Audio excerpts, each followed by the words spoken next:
எனக்கன்பான angel TV நேயர்களே, ஆண்டவராகிய இயேசு கிறிஸ்துவின் நாமத்தில் உங்கள் ஒவ்வொருவருக்கும் வாழ்த்துக்கள். Liebe Angel TV Zuschauer, ich grüße Sie im Namen von Jesus Christus herzlich. மீண்டும் உங்களை சந்திக்கிறதற்கு இப்படிப்பட்ட ஒரு வாய்ப்பை நல்கின சர்வ வல்லமையுள்ள தேவனுக்கு முழந்தாளிட்டு நன்றி சொல்ல வேண்டும் என்றாலும் என் இரு கரம் கூப்பி அவருக்கு நன்றி சொல்கிறேன். Dem Gott, der mir die Gelegenheit gegeben hat, Sie wiederzutreffen, müsste ich eigentlich auf Knien danken. Aber ich falte meine Hände zum Dank. நாம் அன்புக்குரிய ஐயா சாது சுந்தர் செல்வராஜ் அவர்களுக்காக ஆண்டவருக்கு நான் நன்றி நவிழுகிறேன். அவருக்கும் என் உள்ளத்தின் ஆழத்திலிருந்து நன்றி சொல்லுகிறேன். Ich danke Gott für unseren Sadhu Sundar Selvaraj und auch ihm gilt mein Dank. நீங்கள் இல்லாமல் நாங்கள் இல்லை. இந்த நிகழ்ச்சியை காண வேண்டும் என்று ஆவலோடு காத்திருக்கின்ற என் அருமை பெரியவர்களுக்கும் என் அன்பு வாலிப தம்பி தங்கையர்களுக்கும் சிறார்களுக்கும் நன்றி சொல்லுகிறேன். Ohne Sie Zuschauer würde es uns nicht geben und deswegen bin ich auch für Sie dankbar, angefangen von erwachsenen Leuten bis hin zu kleinen Kindern. சின்ன திரையிலே வெளிவருவதற்கு பின்னே இருந்து செயல்படுகிற என் அன்புக்குரிய பிள்ளைகள் ஒவ்வொருவருக்காக ஆண்டவருக்கு நன்றி சொல்லுகிறேன். Und ich danke auch all meinen Kindern, die hinter den Kulissen arbeiten, damit diese Sendung ausgestrahlt werden kann. ஒட்டு மொத்தத்தில் எப்படியாகிலும் ஆண்டவராகிய இயேசு கிறிஸ்துவின் வருகைக்கு முன்பதாக ஒரு கூட்டத்தை ஆயத்தப்படுத்தி விட வேண்டும் என்பதற்காக தான் தேவன் தந்தருளிய இந்த ஒப்பு நிகரற்ற தீர்க்கதரிசி ஏஞ்சல் டிவிக்காக நாம் கர்த்தரை நன்றியோடு துதிக்க கடமைப்பட்டிருக்கிறோம். Wir sind verpflichtet, Gott zu danken für diesen Propheten Angel TV, der arbeitet, um so viele Menschen wie möglich vorzubereiten vor dem Kommen von Jesus Christus. ஒவ்வொரு காலகட்டத்திலும் தேவன் ஒவ்வொரு விதமாக தனது வல்லமையை வெளிப்படுத்திக் கொண்டு வந்தார். இந்த காலகட்டத்திலே ஏஞ்சல் டிவி என்ற ஊடகத்தின் வழியாக தமது மகிமையை புலப்படுத்திக் கொண்டிருக்கிறார். அல்லேலூயா. In den unterschiedlichsten Zeitabschnitten arbeitete Gott unterschiedlich. Und in diesem Zeitabschnitt gebraucht er das Medium von Angel TV, um seine Herrlichkeit sichtbar zu lassen. கண்ணிமைக்கும் நேரத்திலே கச்சிதமான காரியங்களை ஊடகத்தின் வழியாக ஆண்டவர் ஒவ்வொருடைய உள்ளத்திலும் ஊடுருவி செல்ல செய்கிறார். Gott bewirkt, dass in kürzester Zeit viele Menschen das Wort von Gott klar hören.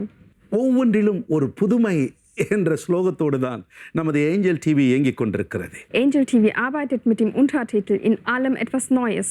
ஆண்டவராகிய தேவன் எனக்கும் கூட இந்த வருடத்தின் ஆரம்பத்தில் நான் ஜெபித்துக் கொண்டிருந்த காலகட்டத்தில் ஒரு புதிதான காரியத்தை இந்த பூமியில் செய்ய போகிறதாக திருவளம் பற்றினார். Gott der Herr gab auch mir ein Versprechen, dass er in diesem Jahr etwas Neues machen wird, als ich am Anfang von diesem Jahr betete. உலகத்திலே பலவிதமான காரியங்கள் மனுக்குலத்தை அழிப்பதற்காக உருவாக்கப்பட்டு கொண்டிருக்கிறது. Auf dieser Welt werden viele verschiedene Dinge erarbeitet, um die Menschheit auszulöschen. உலகத்திலே வல்லரசு நாடுகள் அல்லது தேசங்கள் தங்கள் தேசங்களை பாதுகாப்பதற்காக பயமுறுத்துவதற்கான பலவிதமான ஏவுகணைகளை தயாரித்துக் கொண்டிருக்கிறார்கள்.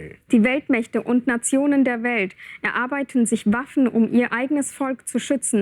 Und darunter sind auch gefährliche Waffen, wie zum Beispiel Raketen. ஆனால் தேவனோ தம்முடைய பிள்ளைகளுக்கு பாதுகாப்பு அருளுவதற்கு தம்முடைய பிள்ளைகளுக்கும் புதுமையான காரியங்களை செய்வதற்கு அவரும் திட்டம் தீட்டிக் கொண்டே இருக்கிறார். Aber Gott plant auch, damit er sein Volk beschützen kann. இந்த ஆண்டினிலே கர்த்தர் ஒரு புதிதான ஆவியை நமது உள்ளத்தில் வைக்கப் போகிறேன் என்பதை வெளிப்படுத்தினார். In diesem Jahr offenbarte Gott, dass er uns einen neuen Geist geben möchte. அன்பு நேயர்களே, பரிசுத்த வேதாகமத்தை கையில் எடுத்துக் கொள்ளுங்கள். ஏனென்றால் இது மிக முக்கியமான வாக்கியம், கோடிட்டுக் கொள்ள வேண்டியது அவசியம் ஆனபடியினால் தயவு செய்து எல்லாரும் உங்களுடைய பரிசுத்த வேதாகமத்தை இப்பொழுது திருப்புங்களேன். Liebe Zuschauer, nehmen Sie die Heilige Bibel in die Hand, weil das eine wichtige Stelle ist, die unterstrichen werden sollte. எசேக்கியேல் 36 அதிகாரம் 26 வாக்கியத்தை உங்களுக்காக நாங்கள் வாசிக்க போகிறோம். Wir möchten Hesekiel 36, 26 für Sie vorlesen. வாசிப்போமா? Lasst uns lesen. உங்களுக்கு நவமான இருதயத்தை கொடுத்து உங்கள் உள்ளத்திலே புதிதான ஆவியை கட்டளையிட்டு கல்லான இருதயத்தை உங்கள் மாம்சத்திலிருந்து எடுத்து போட்டு சதையான இருதயத்தை உங்களுக்கு கொடுப்பேன்.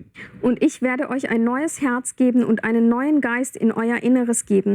Und ich werde das steinerne Herz aus eurem Fleisch wegnehmen und euch ein fleischendes Herz geben. BC 587 சொல்லப்பட்ட ஒரு வாக்கை உங்களுக்கு மீண்டும் பரிசுத்த ஆவியானவர் நினைப்பூட்டுகிறார். Der Heilige Geist erinnert sie an ein Versprechen, das er bereits 587 vor Christus gab. சுருக்கமாக இந்த வசனத்திலிருந்து சில காரியங்களை நாங்கள் சொல்லட்டும். Wir möchten kurz mit Ihnen Sachen aus diesem Vers mitteilen. புதிதான ஆவியை கொடுப்பேன். Ich werde einen neuen Geist geben. கர்த்தராகிய தேவன் இதை சொல்லுகிறார். Gott, der Herr, sagt das. புதிதான ஆவியை கொடுப்பேன் என்றால் இதுவரை நாங்கள் பெற்றிருந்த பரிசுத்த ஆவியானவர் இதுவரை நாங்கள் அனுபவிக்கிற ஆவிக்குரிய அனுபவங்கள்லாம் என்ன?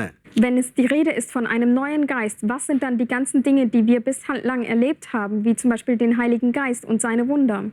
ஆண்டவராகிய தேவன் அவர் மாறாதவர் என்பது பேருண்மை. Es ist die Wahrheit, dass Gott, der Herr, sich nicht verändert. ஆதியிலே தேவன் வானத்தையும் பூமியையும் உண்டாக்கின பொழுது மனிதனை சிருஷ்டித்த பொழுதும் பரிசுத்த ஆவியானவர் அங்கே இருந்தார். Als Gott am Anfang die Erde und den Himmel schuf und den Menschen schuf, war auch der Heilige Geist dabei. அன்று தொடங்கி இன்று வரை அதே பரிசுத்த ஆவியானவர் தான் கிரியைகளை நடப்பித்துக் கொண்டிருக்கிறார். Von dem Tag bis zum heutigen Tag handelt der Heilige Geist viele Dinge. ஆனால் கர்த்தருடைய ஆவியானவர் திரும்பவும் சொல்கிறது புதிதான ஆவியை உங்களுக்கு கொடுப்பேன் என்று. Aber der Heilige Geist sagt wieder, ich werde euch einen neuen Geist geben. ஆண்டவராகிய தேவன் இந்த வார்த்தைகளை சொல்லுகிற காலகட்டத்தில் இந்த அதிகாரத்திற்கு இப்படியாக ஒரு தலையாங்கம் கொடுக்கப்பட்டிருக்கிறது. Als Gott der Herr diesen Versprechen gab, gab er auch eine Überschrift diesem Abschnitt. இஸ்ரவேலினை மீண்டும் சேர்க்குதல் புதுப்பித்தல் என்பதாக்கும் அந்த தலையாங்கம். Diese Überschrift lautet die Zusammenführung oder Erneuerung Israels. ஆண்டவராகிய இயேசு கிறிஸ்து இந்த பூமியில் சிலுவையில் அறையப்பட்டு உயிர்த்தெழுந்து பின்பு பல விதங்களில் தன்னை வெளிப்படுத்தினார். அவர் பரமேறி போன பின்பு 50வது நாளிலே உலக சரித்திரத்தின் ஒரு வரலாறு படைக்கப்பட்டது. Als Jesus Christus hier auf der Erde am Kreuz starb, am 3. Tag auferstand und dann in den Himmel auffuhr, ereignete sich am 50. Tag nach seiner Himmelfahrt ein historisches Ereignis. அப்போஸ்தலர் நடபடிகள் 2ஆம் அதிகாரத்தை நீங்கள் வாசிக்கும் பொழுது பெந்தைக்கோஸ்தே என்னும் நாள் வந்த பொழுது அங்கு கூடியிருந்த 120 பேர் மேல் பரிசுத்த ஆவியானவர் இறங்கினார். அந்த நாள் வரலாற்று சிறப்புமிக்க நாளாக மாறிவிட்டது. Wenn Sie in Apostelgeschichte 2 nachlesen, können Sie sehen, dass der Heilige Geist am 50. Tag, am Pfingsttag, auf die 120 versammelten Leute hinabfuhr und ein historisches Ereignis stattfand. ஆண்டவராகிய இயேசு கிறிஸ்துவினுடைய வாக்குத்தத்தங்கள் அத்தனையும் நிறைவேறியதை அவ்விடத்தில் பார்க்கிறோம். இன்றும் இஸ்ரவேலுக்கு நீங்கள் போகும் பொழுது அந்த எருசலேமுக்குள்ளே நுழையும் பொழுது அந்த தெய்வீகத்தை நீங்கள் அனுபவிக்கலாம். குறிப்பாக அந்த 120 பேர் கூடியிருந்த அறைக்குள் நீங்கள் கடந்து செல்லும் பொழுதே பரிசுத்த ஆவியானுடைய மகிமையின் பிரசன்னத்தை அளவலாவதை நீங்கள் காணக்கூடும், அனுபவிக்கக்கூடும். All die Versprechungen von Jesus Christus sehen wir an diesem Ort erfüllt. Und Sie können diese Macht und diese Herrlichkeit auch spüren, wenn Sie heute noch nach Israel reisen und speziell auch in Jerusalem an den Ort gehen, wo sich diese 120 Leute versammelt hatten, können Sie die Gegenwart des Heiligen Geistes immer noch spüren. பரிசுத்த ஆவியானவர் பொழிந்தருளினார். அப்போஸ்தலர்கள் எல்லாரும் அந்த பரிசுத்த ஆவியானவருடைய அனுபவத்திற்குள் தான் இருக்கிறார்கள். என்றாலும் பவுலடிகள் இப்படியாக ஒரு வார்த்தையை எழுதுகிறார். Der Heilige Geist kam auf sie herab und die Apostel waren erfüllt vom Heiligen Geist, aber dennoch schreibt Paulus Folgendes. எபேசியர் 4ஆம் அதிகாரம் 23 அப்படி வாசிக்கின்றோம். Wir lesen in Epheser 4:23 so. அந்த வசனத்தை இப்பொழுது வாசிக்கிறோம், கேளுங்கள். Wir möchten diesen Vers für Sie vorlesen, hören Sie zu. உங்கள் உள்ளத்திலே புதிதான ஆவி உள்ளவர்களாகி Dagegen erneuert werdet in dem Geist eurer Gesinnung. உங்கள் உள்ளத்திலே புதிதான ஆவி உள்ளவர்களாகி என்று பவுலடிகள் சொல்லுகிறார். Paulus sagt hier, dass ihr erneuert werdet im Geist der Gesinnung. உங்கள் உள்ளத்திலே புதிதான ஆவி உள்ளவர்களாகி என்று அவர் ஏன் சொல்ல வேண்டும்? Warum sagt er die Erneuerung des Geistes der Gesinnung?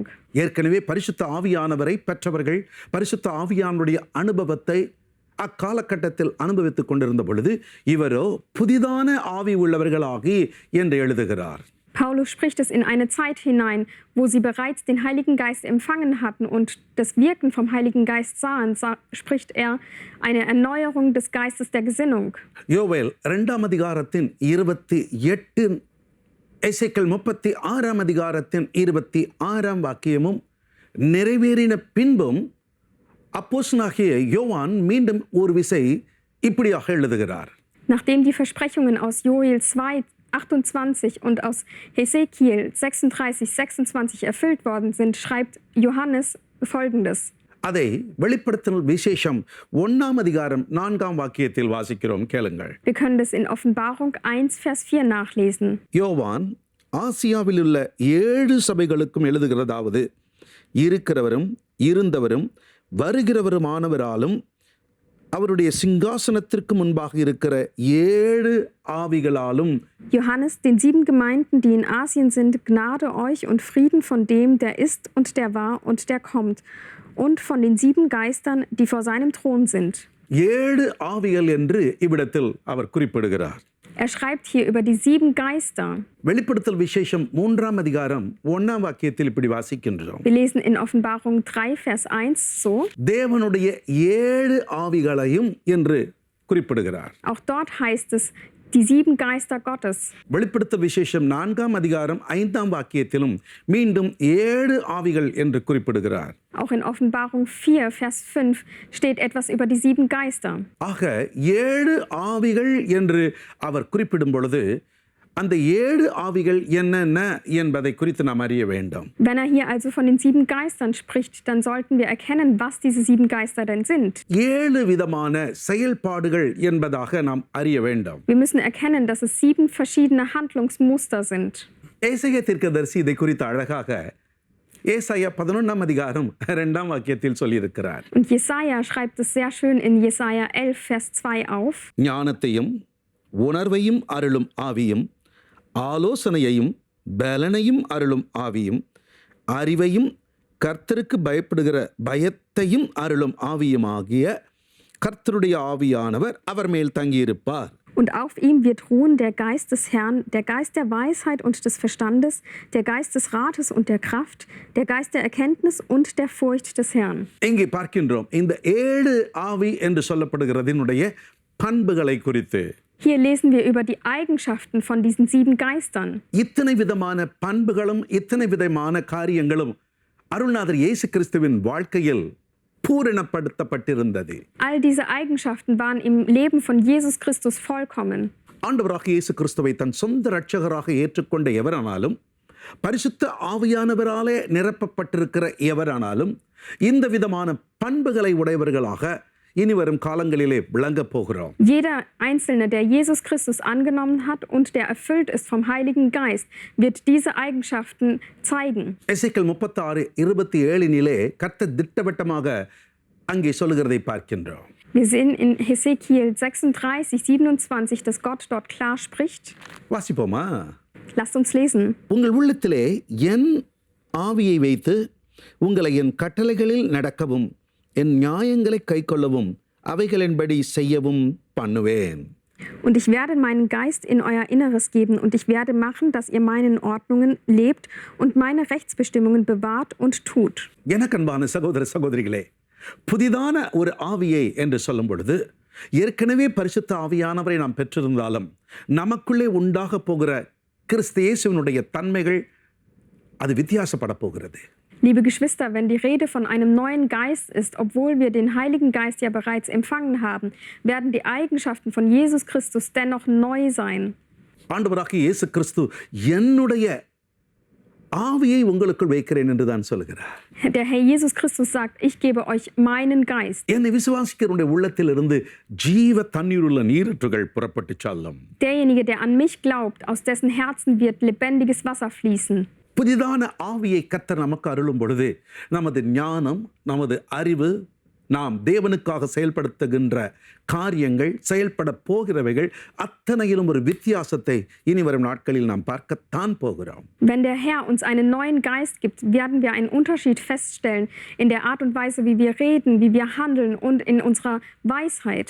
அதைதான் சிறுவர்கள் அவர்களுடைய வாயினாலும், வாலிபர்கள் மத்தியிலும், முதியவர்கள் மத்தியிலும் கர்த்தர் இப்பொழுது இந்த கடைசி காலத்தில் செய்து கொண்டிருக்கிறதை அநேக சாட்சிகளினாலே ரூபகாரப்படுத்திக் கொண்டிருக்கிறதை நம்ம ஏஞ்சல் டிவியின் வழியாக நாம் அறிந்து கொண்டிருக்கிறோம். Und genau das sehen wir auch durch Angel TV, dass Gott aus dem Mund von Kleinkindern, durch Visionen von Jugendlichen und auch durch die Visionen von Ältesten zeigt. கர்த்தருடைய ஆவியானவர் உங்கள் ஒவ்வொருவருக்குள்ளும் புதிதான காரியங்களை செயல்படுத்த உளமாற பிரார்த்தனை செய்கிறோம். Wir beten inständig dafür, dass der Heilige Geist neue Dinge in euch tut. இனி வரும் நாட்களிலே உங்கள் பார்வை, உங்களுடைய பேச்சு, உங்களுடைய செயல்கள் அத்தனையிலும் கர்த்தர் புதிதான ஆவியை கட்டளையிடுவாராக. In den kommenden Zeiten möge der Herr in eurem Handeln, in eurem Sehen, in eurem Sprechen neue Dinge bewirken. வாங்க நேயர்களே, சேர்ந்து அதற்காக மன்றாடுவோம். Lassen Sie uns gemeinsam dafür beten. மகா பரிசுத்தமுள்ள எங்கள் நல்ல தந்தையே, இந்த கடைசி நாட்களில் இருக்கிற எங்களுக்கு நீர் அருளப் போகிற அந்த புதிதான ஆவிக்காக நன்றி சொல்லுகிறோம். Lieber himmlischer Vater, wir danken dir für den neuen Geist, den du uns in dieser Endzeit geben möchtest. பரிசுத்த ஆவியானவருடைய 7 விதமான செயல்பாடுகள், 7 ஆவிகள் என்று நாங்கள் வாசித்தோமே, அவைகள் எங்கள் ஒவ்வொருடைய வாழ்க்கையிலும் கர்த்தர் அனுப்பிவிட்டதற்காக நன்றி சொல்லுகிறோம். Herr, wir haben gelesen, dass die 7 Geister 7 Eigenschaften von dir sind. Und danke dafür, dass du diese Eigenschaften in uns gelegt hast. பொல்லாத பிசாசின் கிரியைகளை அழிப்பதற்கு தேவன் எங்களுக்குள்ளே வைத்துவிட்ட அந்த புதிதான அபிஷேகத்திற்கு நன்றி. Danke für die neue Salbung, die du in uns gelegt hast, damit wir die Pläne von Satan durchkreuzen können. சகோதரி மார்த்தாள், உங்களுக்குள்ளே அந்த அபிஷேகத்தை கர்த்தர் இப்பொழுது ஊற்றிக் கொண்டிருக்கிறார். Schwester Martha, Gott gibt Ihnen diese Salbung jetzt in Sie hinein. நீங்கள் தனித்து விடப்பட்டவர்கள் என்று எண்ணிக்கொண்டிருக்கிறீர்கள். இல்லை, உங்களுக்குள்ளே பரிசுத்த ஆவியானவர் பலமாக கிரியை நடப்பிக்க அவர் உங்களுக்குள்ளே வாசம் பண்ணி கொண்டிருக்கிறார். Sie denken, Sie wären verlassen. Nein, der Heilige Geist wirkt in Ihnen neue Dinge, sodass Sie Großes für ihn tun können. ஞானசேகா, எனக்கு ஞானமே இல்லை என்று ஏங்குகிறீர்கள். இல்லை, இனி வரும் நாட்களிலே ஞானத்தை கர்த்தர் உங்களுக்கு அருளப் போகிறார். அது பரிசுத்த ஆவியானவரால் உண்டாகிற ஒரு பெரிய அனுக்கிரகம். Gnadensheker, Sie sind bekümmert, weil Sie keine Weisheit haben. Der Herr möchte neue Weisheit in Sie hineinlegen und Neues in Sie tun. பயந்து நடுங்கிக் கொண்டிருக்கிற உமது பிள்ளைகளுக்கு நீர் உமது ஆவியை ஊற்றுவதினாலே, இந்த புதிதான ஆவியை அவர்கள் பெறுவதினாலே கர்த்தர் பெரிய காரியங்களை அவர்கள் மூலமாக செய்ய போகிறதை அறிந்து உமக்கு நன்றி சொல்லுகிறேன். Weil du deinen neuen Geist in die Leute hineingießt, die sich fürchten, wirst du neue Dinge durch sie bewirken und sie werden Großes für dich tun. பலன் தருகிற ஆவியானவரே, ஒவ்வொரு சரீரத்திலும் இப்போது புதுமைகள் நடைபெறுவதாக. ஒவ்வொருவருக்குள்ளும் கண்டுபிடிக்க முடியாதபடிக்கு புகுந்திருக்கிற பொல்லாத நோய்கள் இயேசு கிறிஸ்துவின் நாமத்தில் வெளியேறுவதாக. Der Heilige Geist, der neue Kraft gibt, mögest du an den Körpern alles wieder heil machen und die versteckten Krankheiten ans Licht bringen im Namen von Jesus Christus. தளர்ந்து போன எலும்புகள், உலர்ந்து போய் கிடக்கிற அந்த எலும்புகள் எல்லாம் இப்பொழுது நீர் உயிரடைய செய்வதற்கு பரிசுத்த ஆவியானவர் அவர்களுக்குள்ளே இறங்கி கொண்டிருக்கிறேன். ஒவ்வொரு எலும்பும், ஒவ்வொரு நரம்பும், ஒவ்வொரு ஊனும் இப்பொழுது சுகமடைவதற்காக நன்றி, நன்றி, நன்றி அப்பா. Alle geschwächten Knochen wieder neu lebendig werden zu lassen, gehst du, Heiliger Geist, in diese Knochen hinein und jeder Knochen, jeder Nerv wird neu gemacht. ஆண்டவரே, ஒவ்வொரு மூட்டுக்குள்ளும் முடங்கி கிடக்கிற காரியங்கள் இப்பொழுது சீராகிறது. ஆவியானவர் ஒவ்வொரு ஜாயிண்டையும் நீர் சரி பண்ணுவதற்காக நன்றி அப்பா, நன்றி. Du machst auch alles in den Gelenken wieder neu und der Heilige Geist macht alles wieder heil und dafür danken wir dir. இந்த பிரார்த்தனையின் வழியாக அநேகருக்குள்ளே பரிசுத்த ஆவியானவர் இறங்கி கிரியை நடப்பிக்கிறதற்காக நன்றி சொல்லுகிறேன். எங்கள் ஜெபங்களை நீர் கேட்பதற்காக நன்றி, இயேசுவின் நாமத்தில் பிதாவே, ஆமென். Durch dieses Gebet bewirkst du, Heiliger Geist, dass in vielen Leuten viele neue Dinge passieren und wir danken dir dafür. In Jesu Namen bitten wir dich. Amen. நேயர்களே, பரிசுத்த ஆவியானவர் உங்கள் உள்ளத்திலே புதிதான அபிஷேகத்தை ஊற்றிக் கொண்டிருக்கிறார். பெற்றுக்கொள்ளுங்கள், அவருக்காக வாழ்ந்து காட்டுங்கள். Liebe Zuschauer, der Herr gießt einen neuen Geist in eure Herzen hinein. Empfangt es und lebt für ihn. God bless you.